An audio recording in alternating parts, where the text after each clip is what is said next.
let's finish off the pull in the barn paradox by doing a space-time diagram, as we've done several times before now.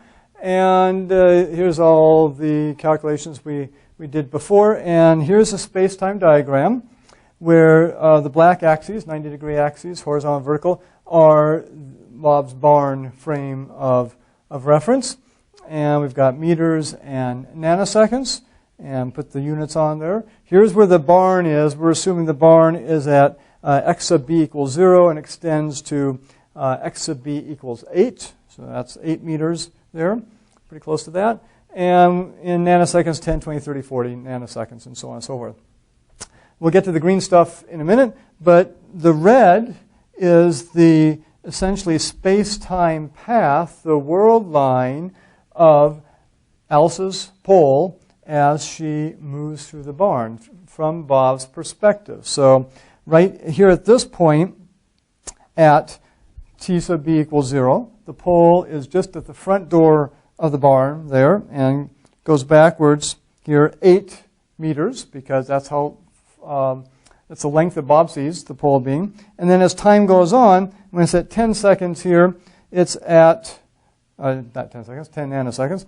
It's this position here, and then at 20 it's here, 30 here. In other words, in terms of the space-time world line, it moves this way, which of course physically means it's moving into the barn like that. And then when it reaches this point right here, it's reached the end of the barn there, and of course it fills up the whole barn from one end to the other from Bob's perspective.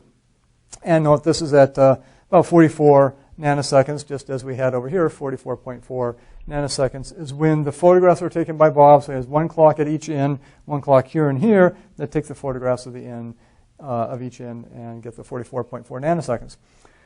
Then what we've done here is put on Alice's frame of reference. We haven't done the whole thing. We've just done the x sub a axis because we're most interested in the lines of simultaneity. We could certainly put on the t sub b axis as well, but then the diagram gets sort of messy. It's hard to see what's going on.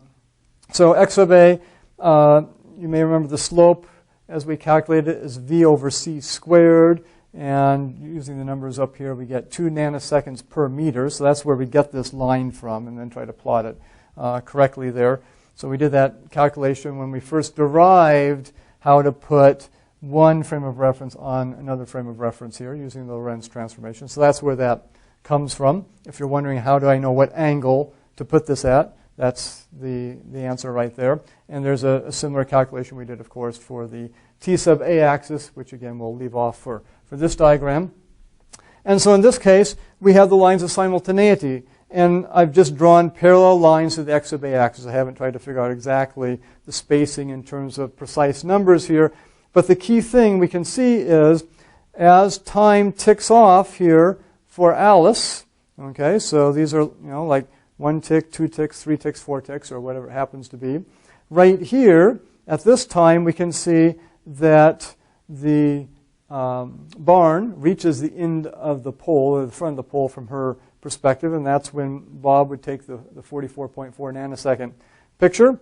But then also, if we look at if we trace the line of simultaneity back here, look where she sees the other end of the pole. It's still well outside the barn. Here's the barn right here, and so it's still back there, just as we did. We erased the picture, but just as we had with the picture of the pole still sticking out the front end, because from her perspective, of course, the pole is 10 meters, the barn is only 6.4 meters.